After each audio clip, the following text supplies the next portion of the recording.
comfrey root here growing under an almond tree in a little plant guild.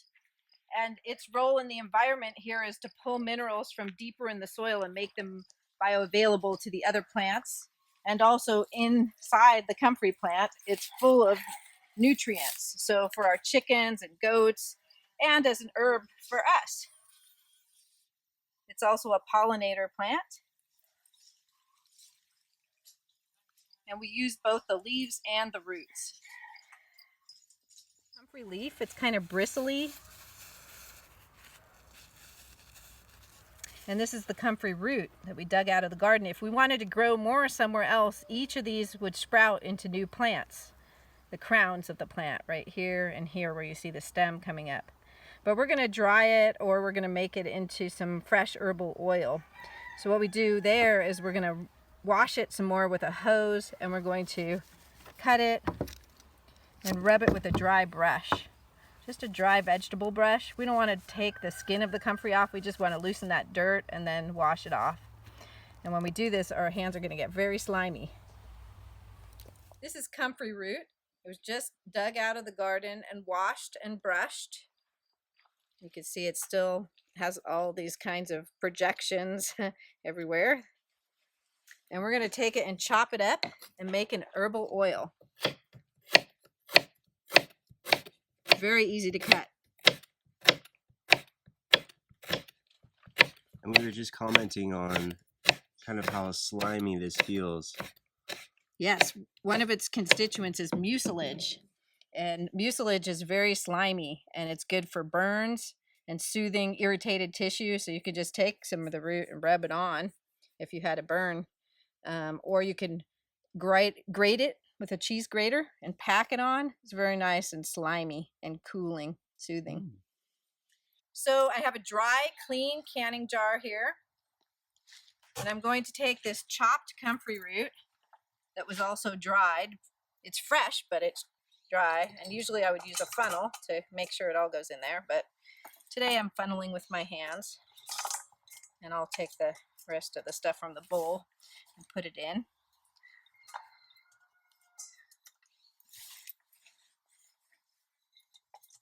And it's sticking to my hands. You can see the stickiness of the mucilage. When I chop it, it gets the mucilage all over my hands, and it becomes very sticky. All right, and Donna here is going to pour the olive oil on top.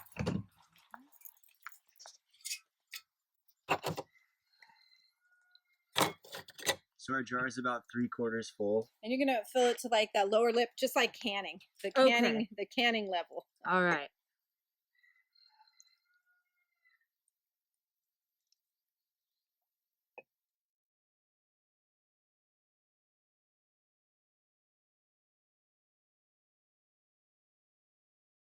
And then we're going to steep that. I have a lab water bath. I could keep it at a particular temperature, but if you don't have that, you would put it in a warm place for about 3 days. You don't want to put it in too long or it will start to ferment, and then we'll show you the next stage. This is a lab water bath, so I can keep my oils at the right temperature, and I keep it running 24 hours a day for about 3 days. And here is an oil that's ready to be strained. I'm going to strain an oil, and this is figwort. You can see the plant material was chopped up and it's steeped in oil, and you can see that olive oil has turned a darker color now. We're going to strain it through just a piece of cotton muslin.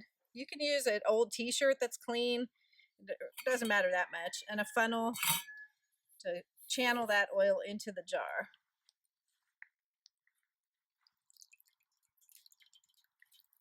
It might take a little while for it to strain, but you can see the oil coming through.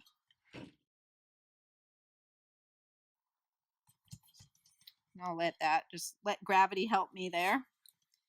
After the oil, it'll probably fill the jar halfway or so. I'm going to let it sit for about a week, and then I'm going to pour off the top, because at the bottom of the oil, there'll be watery parts and sludge, and you don't want that in your final oil that you're going to make into salve or just use as an herbal oil, because that will make it go rancid. So we pour off the top part, and then this part you can discard or you can just use it right away.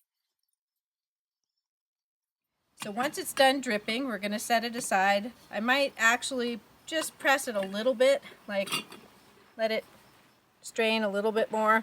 But I don't want to squeeze it too much because it's a fresh plant, and I don't want more water in the oil. And I'll show you why. The water will become sludgy and it will make your oil go bad. So we want to label it really well, what it is. So this was figwort leaf in olive oil, and the date. Our oil that's labeled, we can store it, and we want to store it really cold and dark. So this came from my cold storage. It's in a dark cabinet. It's probably about 50 degrees. It'll last a couple of years that way, as long as I've gotten the watery part out. And then from there, we use those oils to make either creams or salves, or you can just use it by itself. So this is a salve that's hardened with beeswax, and this is a cream that's emulsified with aloe vera. And that's pretty much how you make an herbal oil. To find out more about our work, visit www.spiraliving.org.